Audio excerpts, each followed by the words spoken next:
Hi, welcome back to WFP Reviews, looking at classic British films and series and why to watch them or watch them again. This time, by special request, we look at a 1949 movie that's consistently ranked as one of the greatest UK films of all time. The Third Man stands high with movie buffs and still plays 3 times a week at the Burg Theater in Vienna. This video will touch on the many reasons, such as setting, music, and a famous short speech that makes this film so compelling. We'll look at the film's great ending, one of my personal favorites, and we'll look at some Easter eggs for James Bond fans. But of particular interest, we'll look at the Third Man's central character theme that's powerful and touches all of us.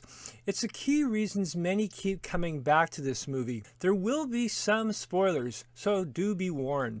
The Third Man was made 4 years after the end of World War II and was directed by Carol Reed.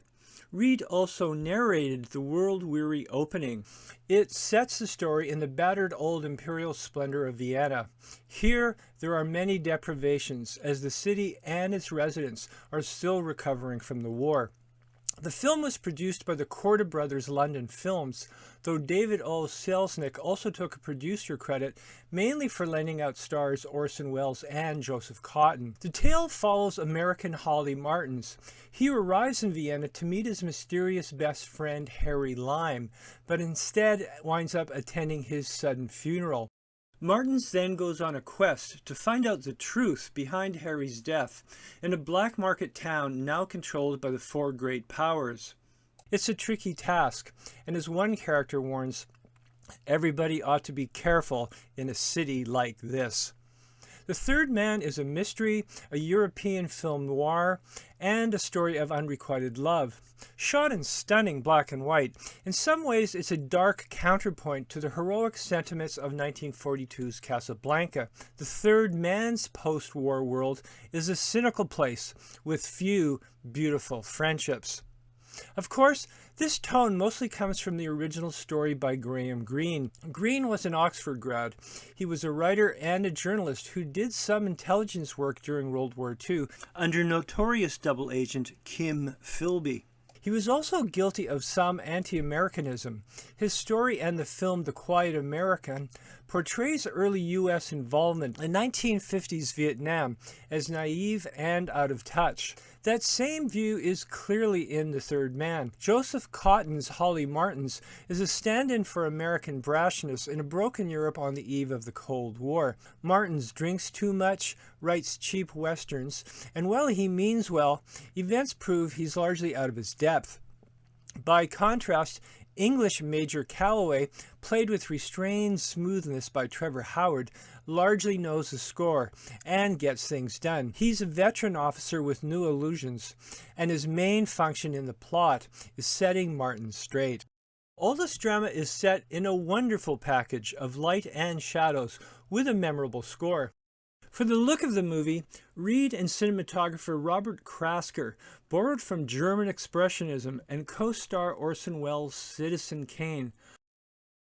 Krasker won an Oscar, and the film is a feast of dramatic lighting, darkness, and gothic backdrops. It was also a plus for the actors. As Welles later acknowledged, the focused look of black and white can always make a performance seem better. Now, the music, which is the stuff of cinematic legend, one of those perfect movie accidents that just work out. As many fans know, Reed heard zither player Anton Karas at a wine garden and felt the instrument's sad tones were ideal for the setting of post-war Vienna. Karas recorded the distinctive score in London in 6 weeks. It worked so well that even years later, critic Roger Ebert asked, "Has there ever been a film where the music more perfectly suited the action than in Carol Reed's The Third Man?" Next, let's look at the man who steals the picture, Harry Lime. Movie villains are often juicy parts, and the murderous but charming Lime is no exception. Lime deserved to die like a rat in a sewer, but he was so popular the character spawned a 1951 radio series with Orson Welles. In the movie, Welles only has about 10 minutes of screen time, but he's the one we all remember. Welles loved the plum part, which gave him one of the most famous entrances in movie history, well into the story. Harry also got the film's most famous speech, which Welles wrote himself, but was probably based on a line by painter James Whistler. In Switzerland, they had brotherly love. They had 500 years of democracy and peace. And what did that produce? The cuckoo clock. And as we look at Harry, let's ask, what's the core theme that makes this film so memorable? And the answer is, it explores people discovering very dark truths about a friend they love and care for, and follows how they handle the truth. Martins fights the news about his old friend Harry, but the writer is willing to learn more. And when he sees the children crippled by Harry's tainted drugs, Martins is finally changed. Later, it's notable that it's Martins who fires the final shot to kill Harry, even though Harry nods for him to do it.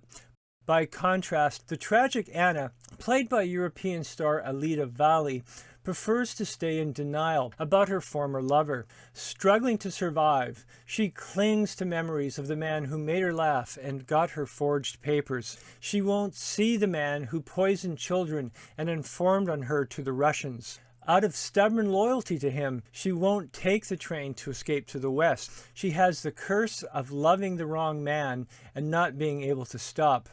Near the end, all she can do is repeat, "Poor Harry." That brings us to the final perfect thing about The Third Man, the ending. I love the unsentimental honesty of Anna walking out of Martin's life. She is still obsessed with Harry, and her future, with the Russians still after her, is very uncertain. I also wonder if the sequence perhaps inspired David Lean and his famous shot of Omar Sharif's entrance in Lawrence of Arabia. Back in our film, that great ending almost didn't happen. Hollywood producers often lean to the feel-good closing, and both Selznick and Graham Greene wanted an upbeat ending with Holly and Anna. In his novella, Greene strongly hints that Martins will finally woo her, but director Reed would have none of it. He didn't want his film to have an artificially happy resolution, and fortunately, the director got his way. As Greene later wrote, one of the few very major disputes between Carol Reed and myself concerned the ending, and he has been proved triumphantly right. The Third Man is available on many streaming services and Criterion DVD. Or, next time you're in Vienna, you can hopefully still see it at the Berg Kino. Okay, now for our James Bond Easter eggs. Many 007 fans will quickly spot Bernard Lee, later Bond's original M, playing a likable British military policeman. Less obvious is a brief and uncredited bit with Jeffrey Keane as another soldier. Keane later played the Minister of Defense in a trio of Bond flicks. Also, The Third Man's assistant director was Guy Hamilton, who gained great fame later directing Goldfinger and 3 others in the series. As always, thanks for watching. Remember to comment and subscribe. And come back soon to Walt's Flicks Pick.